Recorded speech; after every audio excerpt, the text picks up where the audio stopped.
नमस्कार मित्रांनो, माझं नाव मयूर संतोष दळवी. स्मार्ट क्लास या आपल्या यूट्यूब चॅनलवरती आपणा सर्वांचं मी स्वागत करतो आहे.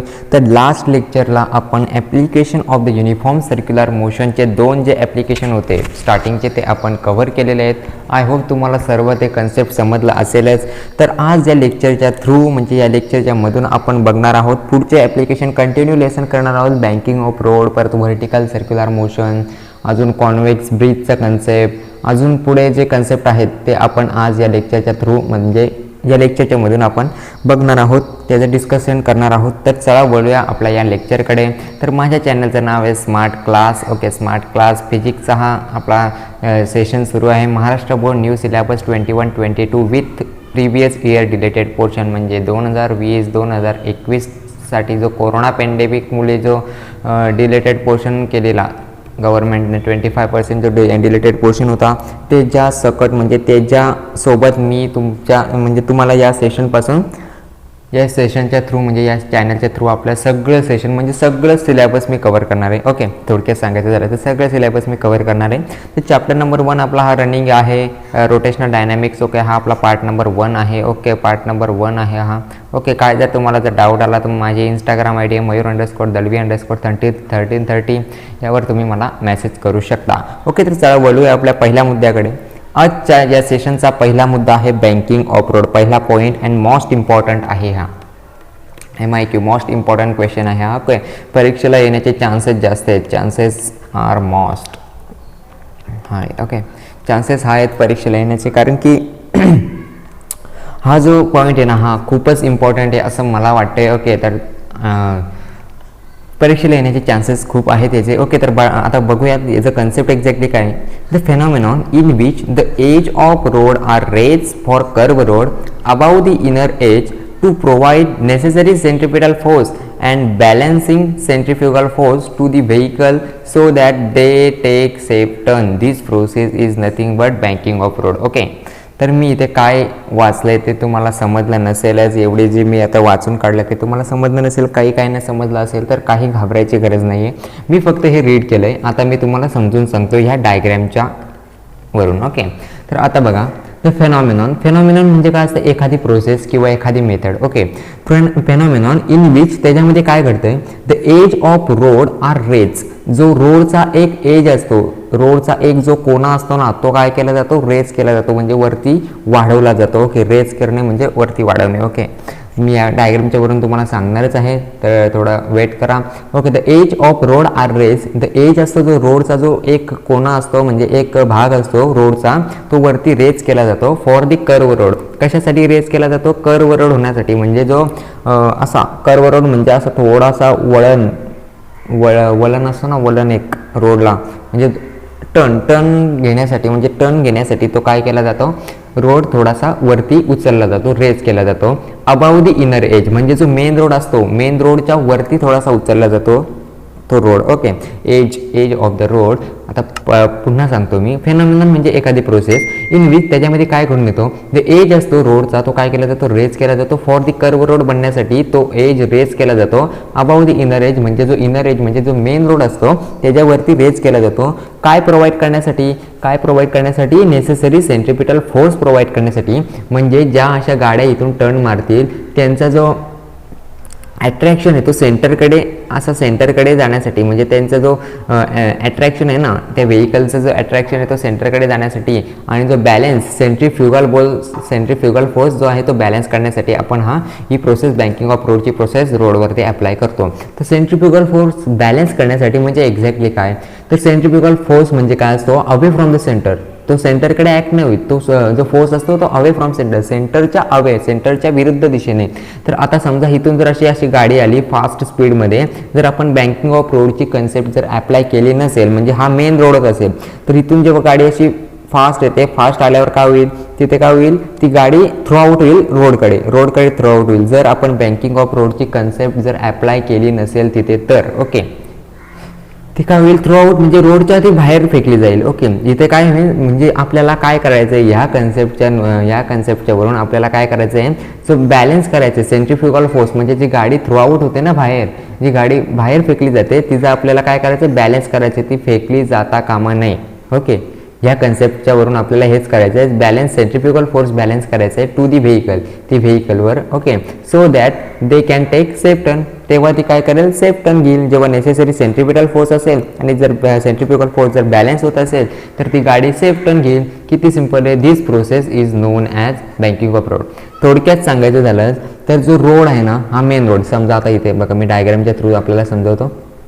हा आपला मेन रोड आहे. ओके, मेन रोड आणि इथपर्यंत हा जो पोर्शन आहे तो रेज केलेला आहे. ओके, हा रेज केलेला आहे. म्हणजे यावरून काय कळेल आपल्याला, जेव्हा इथून गाडी जेव्हा फास्ट जरी येईल तेव्हा ती सेंटरकडे अट्रॅक्ट होईल, सेंटरकडे त्याचा सगळा तोल जो आहे ना तो सेंटरकडे राहील, मग ही गाडी सेफ टर्न घेऊ शकेल. जर आपण जर ह्या रोड, हा मेन रोड आहे, ह्या मेन रोडवरनं जर आपण अशी फास्ट गाडी आणू तर ती थ्रू आउट होईल ना बाहेर. ओके, तर त्याचा कंट्रोल राहणार नाही त्या गाडीला.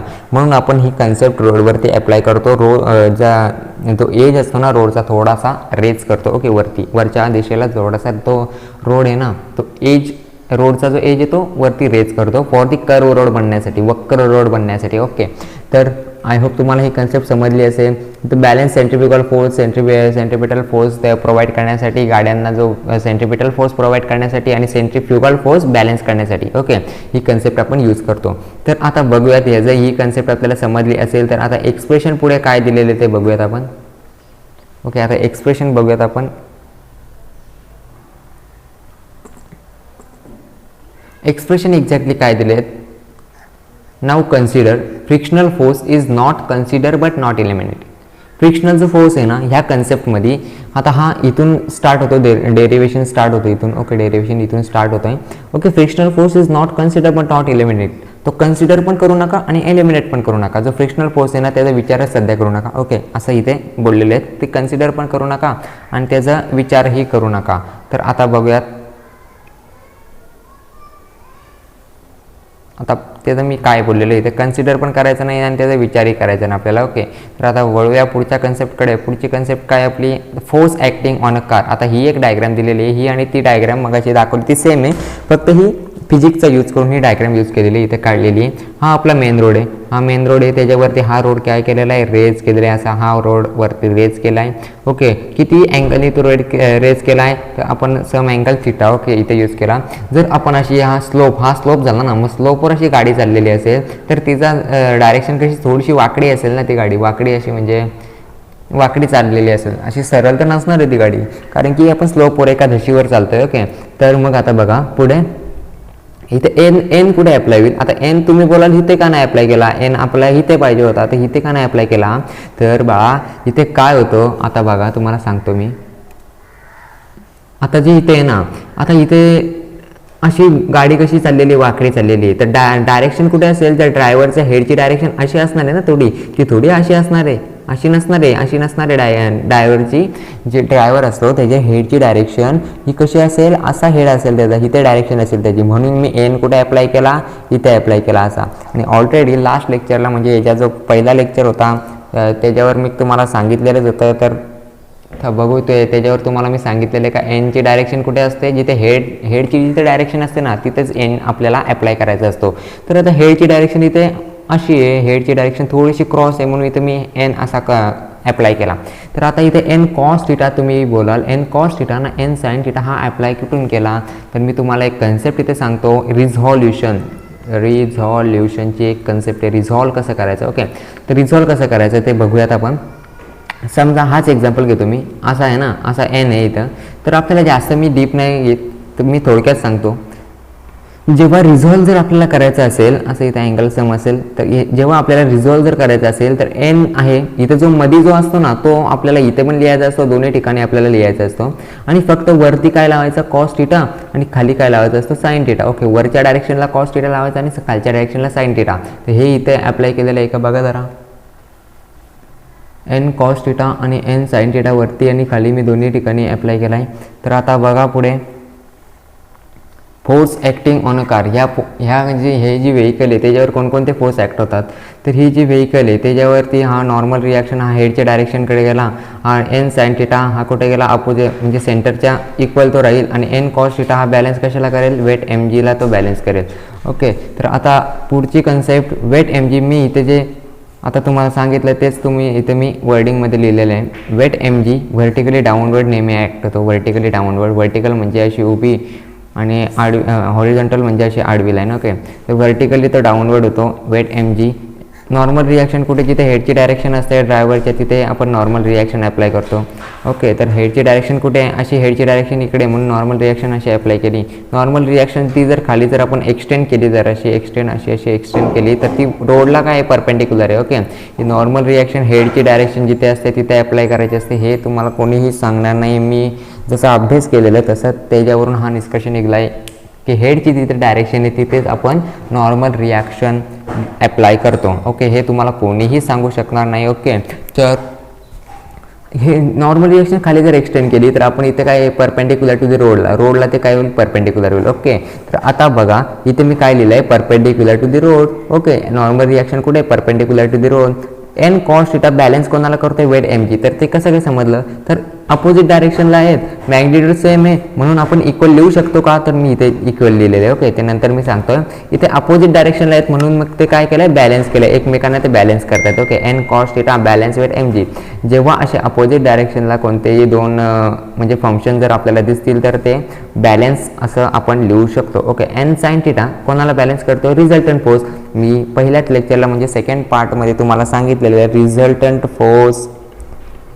रिझल्टंट फोर्स म्हणजे काय असतंय, रिझल्टंट फोर्स म्हणजे सेंट्रीपेटल फोर्स असतंय. ओके, जेव्हा मी रिझल्टंट फोर्स हा वर्ड यूज करीन तेव्हा तुम्हाला समजून जायचं मी सेंट्रीपेटल फोर्सचाच म्हणजे विचार करतोय. ओके, तर आता बघा एन साइन थिटा बॅलन्स कशाला करतो, रिझल्टंट फोर्सला बॅलन्स करतो, n sign theta. Okay, that is मी ते पण बोलून ठेवलेलं आहे, ते लिहून ठेवलेलं आहे, centripetal force that is centripetal force, resultant force म्हणजेच सेंट्रीपेटल फोर्स. ओके, हेन्स म्हणून मग आता बघा पुढे काय होते, मी इथे काय बोललेलं, एन कॉस थिटा जो बॅलन्स करतो वेट एम जीला, म्हणून मग त्याचा इक्वल अँड अपोजिट आहेत, म्हणजे त्याची डायरेक्शन अपोजिट आहे, मॅग्निट्यूड सेम आहे, म्हणून ते इक्वल लिहू शकतो का, तर मी हा लिहिलं इक्वल, त्याला नाव दिला 1 नंबर नाव दिला ह्या इक्वेशनला. ओके, तर आता बघा पुढे मी इथे काय बोललेलं आहे, एन साइन थिटा बॅलन्स कशाला करतो, सेंट्रीपेटल फोर्सला इथे बॅलन्स करतो, centripetal force that is resultant फोर्सला बॅलन्स करतो. मग ते बॅलन्स करतो म्हणून मी इथे इक्वल लिहू शकतो का, ऑफकोर्स लिहू शकतो. ओके, तर ह्याचा मी इथे mr⍵² असं लिहिलं आहे. ते फॉर्म्युला कसा आला मी लास्ट लेक्चरला तुम्हाला सांगितलेलं आहे, तर तो पहिला लेक्चर तुम्हाला वॉच करायचा आहे. तर नंतर मग mr⍵² जो मी दाखवला इथे mr⍵². ओके, तर जरा वेट, mr⍵² जो इथे मी दाखवला तो इथे मी mvr² तो कसा लिहिला ते पण मी लास्ट लेक्चरला तुम्हाला सांगितलेलं आहे. तर इथे एन साइन थिटा असा इथे कॉपी केला आपण, n sign theta is equal mv²/r.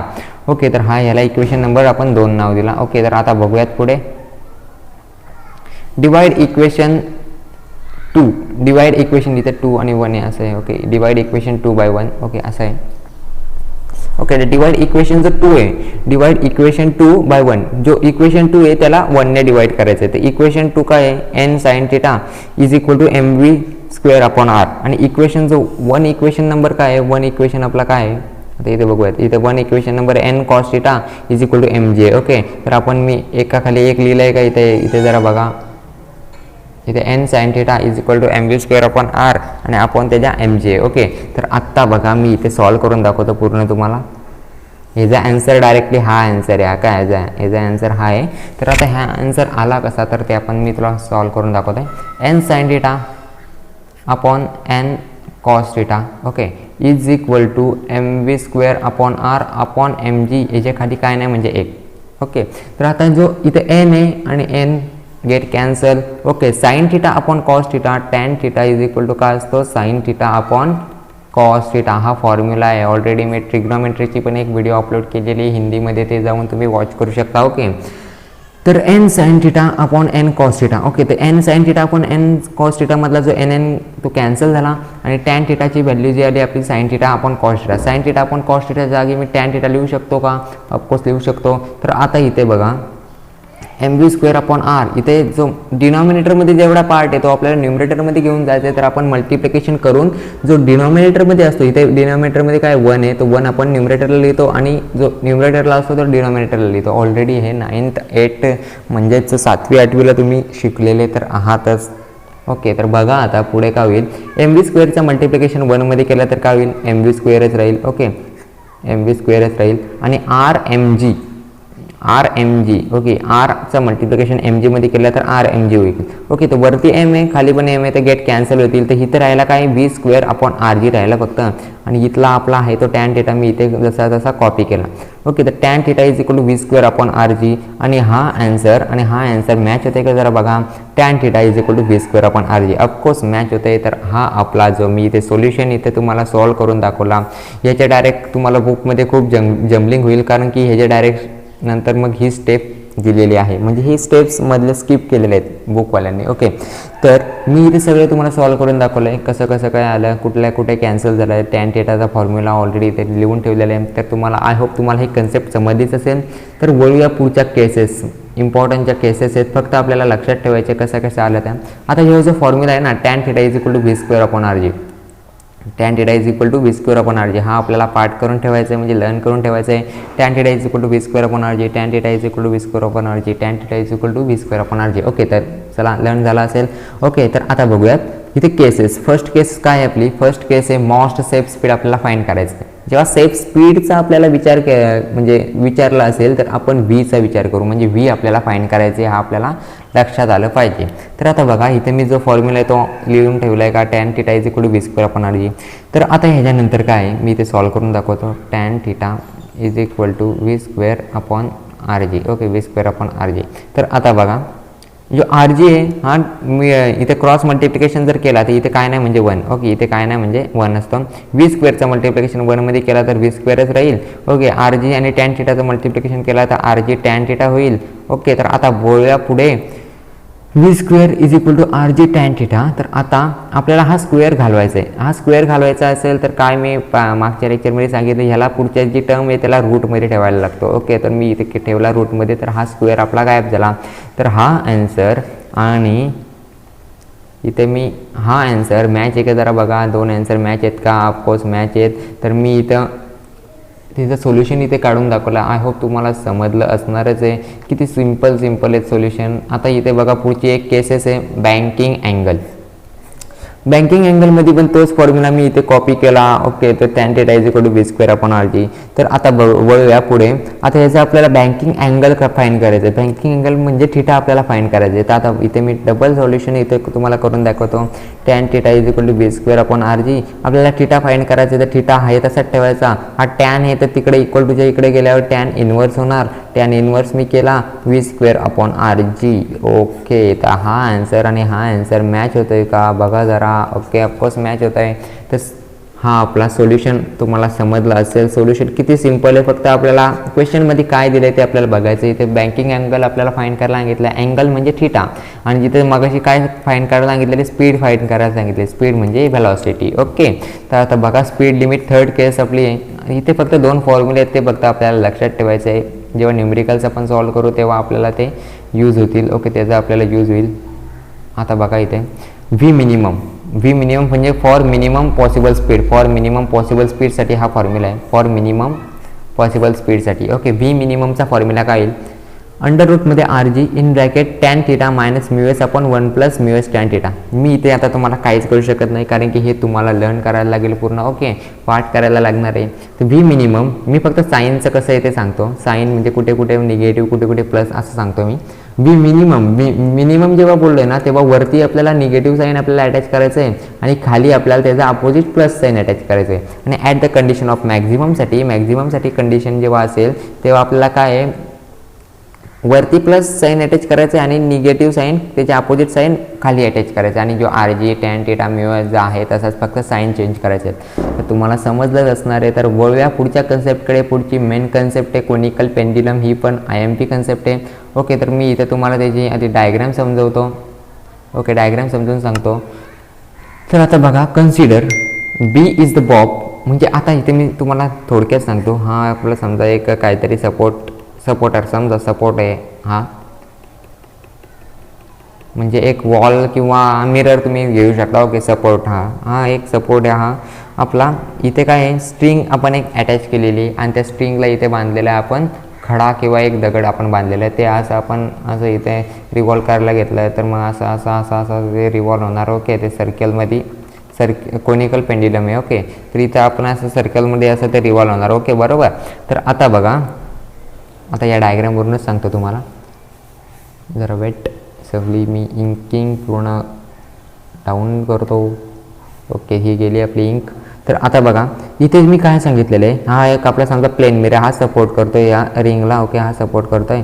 तर आता इथे एल कॉस थिटा हे काय आहे, इथं थिटा हे A T cos theta t not cos theta काय आहे काय. जेव्हा मी आता ह्याच्या पहिले मी तुम्हाला एक सांगू इच्छितो की स्ट्रिंगचा जेव्हा विचार करू आपण, स्ट्रिंग जेव्हा क्वेश्चनमध्ये आली तर तेव्हा आपल्याला टेन्शनल फोर्स त्याच्यावर अप्लाय करायचाच आहे. एवढं दिमागमध्ये फिक्स करा, दिमाग में एकदम फिट करके रखो. ओके, म्हणजे एकदम आपल्या डोक्यात घुसून ठेवा, एकदम पक्का म्हणजे घुसून ठेवा, एकदम डोक्यात फिट करून ठेवा एकदम. जेव्हा स्ट्रिंगचा आपल्याला क्वेश्चन आला तर तेव्हा टेन्शनल फोर्स अप्लाय होतोच म्हणजे होतोच. ओके, टेन्शनल फोर्स आपल्याला अप्लाय होतो त्या सममध्ये. तर आता बघूया पुढचे कंडिशन. इथे मी काय सांगितलेलं, ही स्ट्रिंग अशी आली. ओके, ही स्ट्रिंगची डायरेक्शन ही ब्लॅक बोल्डमध्ये जी केलेली आहे ना, ती स्ट्रिंगची डायरेक्शन ही एवढी मी आता मार्क केलेली. ओके, तर ह्या स्ट्रिंगवरच टेन्शनल फोर्स नेहमी ॲक्ट होत असतो. ओके, तर t naught with the tensional force act along the string. T not cos theta इथे रिझॉल्युशन केलं आहे मी मगाशी काय सांगितलं. असं जेव्हा असतो इथे एन, तर जिथे जो मधल्या डायरेक्शनला जो असतो तो वरती पण लिहायचा असतो, खाली पण लिहायचा असतो. फक्त खाली साईन थिटा आणि वरती कॉस थिटा आपल्याला अप्लाय करायचा असतो. तर इथे मध्ये काय आहे, टी नॉट आहे. तर टी नॉट मी वरती पण लिहिला, इथे खाली पण लिहिला. सॉरी, टी नॉट मी काय केला, वरती पण लिहिला आणि इथे मी खाली पण लिहिलं आहे. ओके, इथे पण लिहिला टी नॉट. ओके, तर साईन थिटा इथे वरती कॉस थिटा आपण अप्लाय करायचा असतो आणि खाली साईन थिटा. तर मी केलं ते. ओके, तर आय होप तुम्हाला हे कन्सेप्ट समजली असणार आहे. तर आता वळूया पुढे इथे काय सांगितलेलं आहे ते बघा जरा.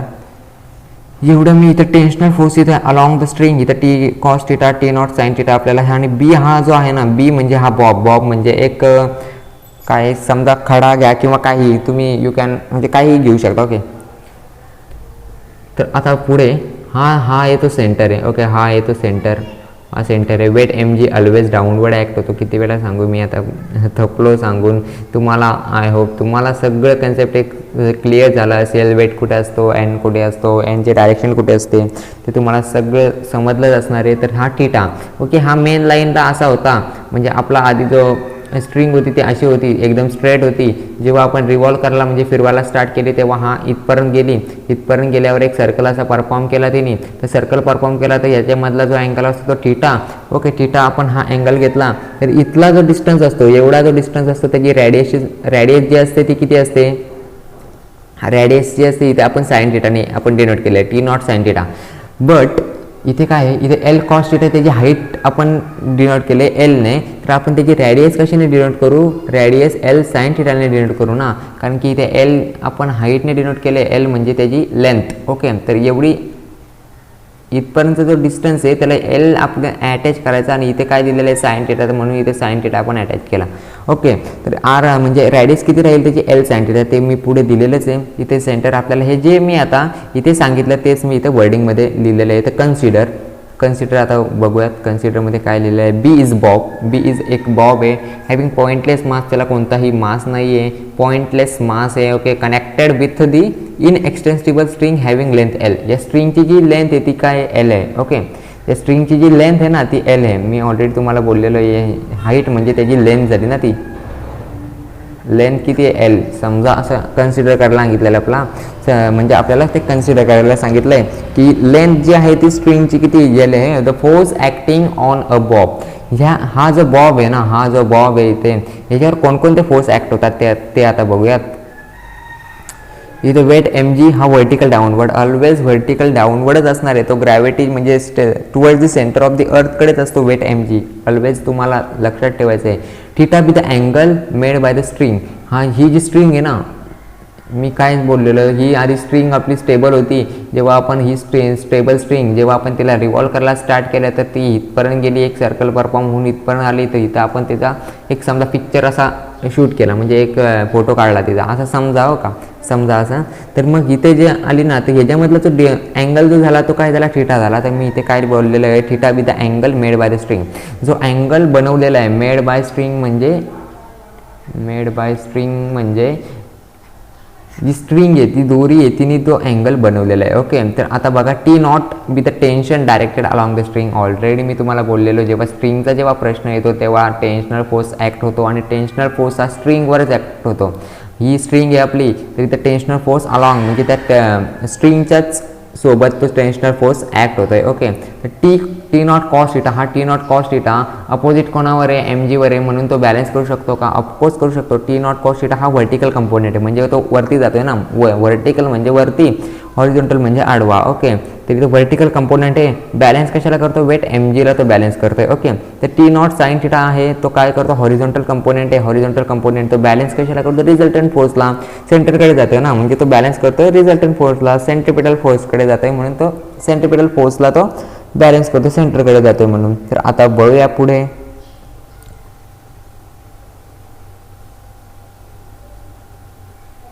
आता इथे बघा, दॅट इज सेंट्रिपिटल फोर्स, मी इथे लिहिलेलं रिझल्टंट फोर्स म्हणजे सेंट्रिपिटल फोर्स. तर आता इथे बघा, t not sign theta is equal to m r omega square, मी हे कशावरून लिहिलं? तर आता बघा इथे एम आर ओमेगा स्क्वेअर कशावरून लिहिलं ते, तर टी नॉट साइन थिटा बोललेलं आहे ना, टी नॉट साइन थिटा. तर हे टी नॉट साइन थिटा आहे तो बॅलन्स कशाला करतो? रिझल्टंट फोर्सला तो बॅलन्स करतो, सेंट्रिपिटल फोर्सला बॅलन्स करतोय. म्हणून मी इथे काय लिहिलं? T not sign theta is equal to m r omega square. तर ह्या आधी जे आपण 3 एक्सप्रेशन बघितले, जे डेरिवेशन्स आपण 3 बघितले डेरिवेशन्स, त्याच्यामध्ये काय केलं आपण? एम आर जो ओमेगा स्क्वेअर आहे त्याचा एम व्ही स्क्वेअर अपॉन आरमध्ये कन्वर्जन केलं.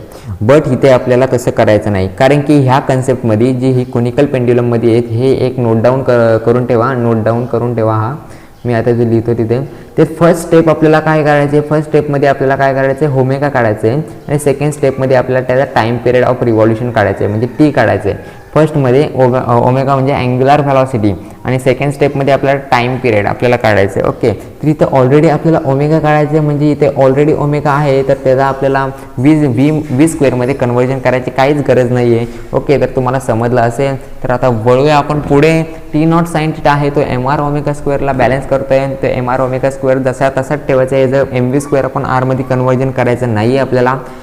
ओके, तर आता इथे फर्स्ट याला नाव दिलं आपण या इक्वेशनला 1 नंबर नाव दिला. तर टी नॉट कॉस थिटा आहे तो इक्वल अँड अपोजिट होता, वरती टी नॉट कॉस थिटा होता आणि खाली काय होता? एम जी होता. ओके, असा होता, इक्वल होता आणि अपोजिट साईडला होता, म्हणून तिचं मॅग्निट्यूड सेम होता, म्हणून आपण त्याने इक्वल लिहिलं. ओके, याला नाव दिलं आपण, सेकंड इक्वेशन आपण नाव दिलं. तर डिवाइड इक्वेशन नंबर 1 बाय 2, या इक्वेशन नंबर 1 ने 2ला डिवाइड करायचं आहे. तर टी नॉट, आता इथे मी सॉल्व करून दाखवतो तुम्हाला. ओके, आता इथे सॉल्व करतो मी. आता इथे बघा, t not sign theta divided by t not cos theta is equal to m r omega square upon m जी.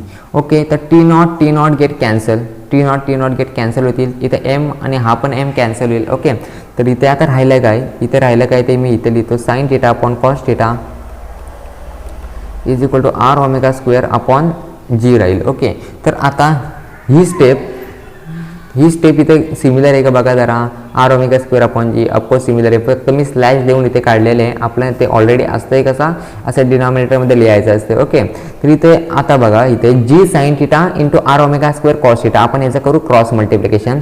तर जीचं मल्टिप्लिकेशन साइन थिटाशी केला तर काय होईल? जी साइन थिटा होईल is equal to r omega स्क्वेअरचं मल्टिप्लिकेशन कॉस थिटाशी केलं तर r omega square cos theta. Okay, तर आता बघूया r omega square cos theta. आता आपल्याला व्हॅल्यू कशाची फाईंड करायची आहे? ओमेगाची व्हॅल्यू आपल्याला फाईंड करायची आहे. तर ओमेगा आहे तसा ठेवू. आता इथे बघा, जी साइन थिटा आहे तसाच आपण कॉपी केला. ओके, जी तिथे देअर फॉर टाकायला पाहिजे, जी साइन थिटा आहे तसंच कॉपी केला. तर कॉस थिटा आणि आर कॉस थिटा आहे ना, तो आपण इथे मल्टिप्लिकेशनला आहे, तर ह्या साईडला येऊन काय होईल? डिवायडेशनला होईल.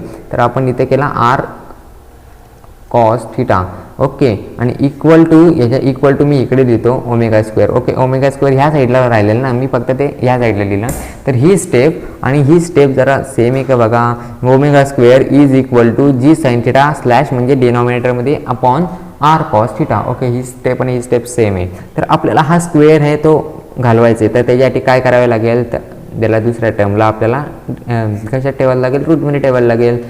ओमेगा इज इक्वल टू रूटमध्ये अंडर रूटमध्ये g sin theta upon r cos theta. तर ही निघली आपली ओमेगाची व्हॅल्यू. ओके, ऑलरेडी तुम्हाला ही समजली असणार आहे. तर हा आन्सर आणि ही जी मी व्हॅल्यू काढलेली ती सिमिलर आहे का जरा बघा, चेक करा. G sin theta upon r cos theta रूटमध्ये, तर ह्याला इक्वेशन नंबर दिला मी 3.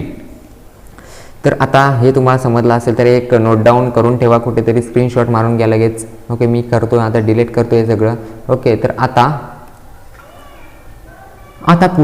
पुढे सरकूयात जरासा. पुढे सरकल्यानंतर इथं नाव आता काय आहे, r with the radius of the circular motion. मी ऑलरेडी तुम्हाला बोललेलो होतो रॅडियस काय येईल आपली एल साइन थिटावर. रिवाइंड करून जरा व्हिडिओ पुन्हा बघा. R is equal to l sin theta ही आपली रॅडियस आहे. मी ऑलरेडी तुम्हाला आता 2-3 मिनटं अगोदर बोललेलो होतो. तर रिवाइंड व्हिडिओ करा आणि पुन्हा बघा. That is r is equal to l sin theta. R म्हणजे रॅडियस ऑफ द सर्क्युलर मोशनची रॅडियस ती आपण आरने डिनोट करतो. तर आर किती, आरची व्हॅल्यू किती एल साइन थिटा आणि एचची व्हॅल्यू किती होती एल कॉस थिटा होती आपली. ऑलरेडी मी तुम्हाला सांगितलेलं आहे, रिवाइंड करून व्हिडिओ पुन्हा बघा. ओके, तर t with the time period of revolution of the bob. मी हे पण ऑलरेडी तुम्हाला सांगितलेलं होतं. जेव्हा सर्क्युलर म्हणजे कोनिकल पेंड्युलमचा जेव्हा क्वेश्चन येतो तेव्हा पहिल्यांदा आपल्याला ओमेगाची व्हॅल्यू फाइंड करायची, सेकंड टाईम आपल्याला टाईमची व्हॅल्यू फाइंड करायची. तर आपली ओमेगाची व्हॅल्यू इथे आपण फाइंड केली. तर आता बघूया टाईमची व्हॅल्यू कशी, म्हणजे टाईम म्हणजे T, time period of revolution of the Bob, त्याची व्हॅल्यू आपल्याला फाइंड करायचं आहे. तर टीची व्हॅल्यू आपल्याला आता फाइंड करायची आहे. ते कशी काय फाइंड करू, तर टी विथ काय आहे time period of revolution of the bob आहे. ओके, तर t with time period of revolution of the bob. तर आता वळूया पुढे. तर omega is equal to 2π/t. Omega is equal to 2π/t हा आपल्याला लक्षात ठेवायला लागेल. ओके, ही एक कंडिशन आहे ती आपल्याला लक्षात ठेवायला लागेल. Omega is equal to 2π/t. तर आता बघूया ही ओमेगाची व्हॅल्यू आहे असं आपण समजू. तर put the value of r in equation number 3. जी आरची जी व्हॅल्यू आपण इथं फाइंड आउट केलेली एल साइन थिटा, ही एल साइन थिटा आरची व्हॅल्यू होती ती इक्वेशन नंबर आपल्याला 3 मध्ये ठेवायचं आहे. तर ओके, इक्वेशन नंबर 3 मध्ये आता इथेच मी सॉल्व्ह करून दाखवतो तुम्हाला. ओके, इक्वेशन नंबर 3 मध्ये ठेवायची आरची व्हॅल्यू. तर ओमेगाची व्हॅल्यू काय येते, omega is equal to under root g sign theta upon r cos theta है. लेकिन हमको क्या करना है इथं आरची जी व्हॅल्यू आहे ना, आरची व्हॅल्यू आपल्याला काय करायची आहे 3 मध्ये, इक्वेशन नंबर 3 मध्ये पुट करायचे. तर आरची व्हॅल्यू इथे एल साइन थीटा आहे. तर एल साइन थीटा मी इथे पुट केली इंटू कॉस थीटा आपल्याला आहे तसा. ह्या इक्वेशनमध्ये हा जो इक्वेशन आहे त्याच्यामध्ये ही फक्त आर जिथे आहे ना तिथे फक्त एल साइन थीटा आपल्याला यूज करायचा होता, तो मी इथे केला. ओके, तर इथे साइन थीटा गेट कॅन्सल होईल. इथे omega is equal to under रूटमध्ये g upon cos theta, l cos theta राहील, g upon l cos theta. Okay, इथे साइन थीटा कॅन्सल झाला ना. तर आता बघा इथे g sign theta upon l cos theta, इथे g sign theta l cos theta. आता इथे 2π/t पण आला कसा, तर इथे मी सांगतो तुम्हाला 2π/t आला कसा. आपली ओमेगाची जी व्हॅल्यू होती ती मी इथे काय सांगितलेली, ओमेगाची जी व्हॅल्यू होती ती 2π/t होती. तर 2π/t मी इथे ओमेगाच्या जागी आपण पुट करू शकतो का, ऑफकोर्स पुट करू शकतो. ओके, तर ह्यो जसा आहे तसाच आपण इथे कॉपी केला एल कॉस थीटा. ओके, तर आता बघा पुढची स्टेप इथेच करतो मी. आपल्याला फाइंड काय करायचं आहे, आता आपण ह्यो रूट पूर्ण ब्रॅकेटला म्हणजे पूर्ण दोघांना पण रूट येतो, आपण सिंगल करू शकतो का, ऑफकोर्स करू शकतो ना आपण सिंगल. इथे मग root g upon root l cos theta. Okay, l cos theta आपण असं सिंगल केलं. तर आता ह्याचं करा क्रॉस मल्टिप्लिकेशन केल्यावर काय होईल, क्रॉस मल्टिप्लिकेशन केल्यावर 2π root l cos theta is equal to t in root g. Okay, तर असं आपण केला क्रॉस मल्टिप्लिकेशन. तर आता बघा इथे काय होईल, आता जो हो टी रूट जी इथे मल्टिप्लिकेशनला आहे तर ह्या साईडला येऊन डिवायडेशनला होईल. तर 2π रूट एल कॉस थीटा आहे तसाच कॉपी केला अपॉन रूट जी मी असा लिहिला. Okay, is equal to t. तर ही आपली निघाली टीची व्हॅल्यू आपली ही निघालेली आहे. पण इथे आपण जर अजून जर सिम्प्लिफाय करायचं असेल तर आपण मागाशी काय केलेलं आहे, हे म्हणजे एकाच रूटमध्ये 2 टर्म्स इथे इन्व्हॉल्व होत्या. तर आपण त्याला सिंगल केलं, सेपरेट केलं. तर आपण इथे आता सेपरेट टर्म आहे त्याला आपण सिंगल म्हणजे एकाच रूटमध्ये कन्वर्ट करू शकतो का, करू शकतो, सगळं पॉसिबल होतं आहे. ओके, तर आता मी करतो. तर 2π आहे तसा ठेवतो. ओके, तर इथे मी आता काय केलं एल कॉस थीटा अपॉन इथे जी आपण म्हणजे 2 सिंगल रूट होतं ना त्याला मी एकच रूटमध्ये कन्वर्ट केला आणि हा टी आहे हा इकडे मी लिहितो. तर ही आपली निघाली टीची व्हॅल्यू. तर हा ॲन्सर इथे मी आता डबल रीड करून दाखवतो. T is equal to 2π in root l cos theta upon g हा आन्सर. आणि हा आन्सर जरा सिमिलर आहे का जरा बघा. T is equal to 2π into l cos theta upon root g. आपण त्याला असं एका रूटमध्ये केल्यावर काय येईल, t is equal to 2π into l cos theta upon g. T is equal to 2π जरा चेक करा इथे. T is equal to 2π into root l cos theta upon g. Of course similar आहे आन्सर. हां, तर आय होप तुम्हाला ही concept समजली असणार आहे. तर आता हा लेक्चर मी आता हा खूप मला जास्तीत जास्त हाफ हावरची व्हिडिओ करायची आहे, तर मी हा लेक्चर करतो आता एंड. ओके, तर पुढे ह्या लेक्चरच्या नंतर मी ऑलरेडी नोट्स प्रिपेअर आहेत यार, माझ्या ऑलरेडी सर्व नोट्स माझ्या प्रिपेअर आहेत. ओके, तर ह्या लेक्चरच्या नंतर आपण बघूयात व्हर्टिकल सर्क्युलर मोशनची कन्सेप्ट आणि व्हर्टिकल परत ते कॉन्व्हेक्स ब्रिजची जी कन्सेप्ट आहे ती आपण ह्या लेक्चरच्या नंतर बघूयात. ओके, तर मी हा एक लेक्चर, आय होप तुम्हाला हे सर्व कन्सेप्ट क्लिअरली एकदम समजलं असणार आहे असं मी आशा बाळगतो आणि हा लेक्चर करतो एंड. तर आपल्याला जो काही डाऊट असेल तर तुम्ही मला माझ्या इंस्टाग्राम ID मयूर_दळवी_1330 वर मला तुम्ही क्वेश्चन विचारू शकता. ओके, तर thank you for watching this video guys. मिलते हैं नेक्स्ट व्हिडिओ में, म्हणजेच मिळूया आपल्या नेक्स्ट पार्टमध्ये, पार्ट नंबर 4 मध्ये.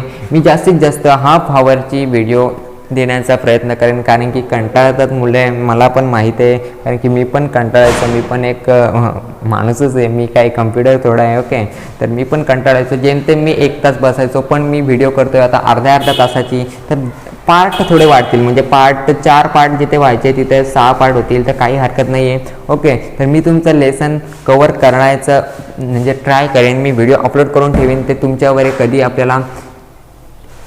आपल्याला म्हणजे अभ्यास करायला भेटते ते तुमच्यावर आहे, कधी आपल्याला करायचं आहे. इथे सगळं तुम्हाला मिळेल, सगळं प्रोव्हाइड होईल, सगळं प्रोव्हाइड करेन मी. ओके, तर काही टेन्शन घ्यायची गरज नाही, don't take tension. Okay, tension घेऊन आपलीच तब्येत तुम्ही खराब करा, तर टेन्शन घेऊ नका, मी सगळं तुम्हाला प्रोव्हाइड करणार आहे विथ हँड रिटन नोट्स. आणि आता हा लेसन झाल्यावर मी स्टार्ट करणार आहे केमिस्ट्रीचं लेसन. केमिस्ट्रीचं मी ऑर्गॅनिक केमिस्ट्रीचं लेसन स्टार्ट करणार आहे. 10th lesson halogen derivatives. Okay, तर मिळूया नेक्स्ट पार्टमध्ये, पार्ट नंबर 4 मध्ये आपण मिळूयात. तर bye, god bless you, take care, घरी राहा, सुरक्षित राहा, मास्क वापरा, कुठेही बाहेर फिरू नका. चला, बाय, टेक केअर.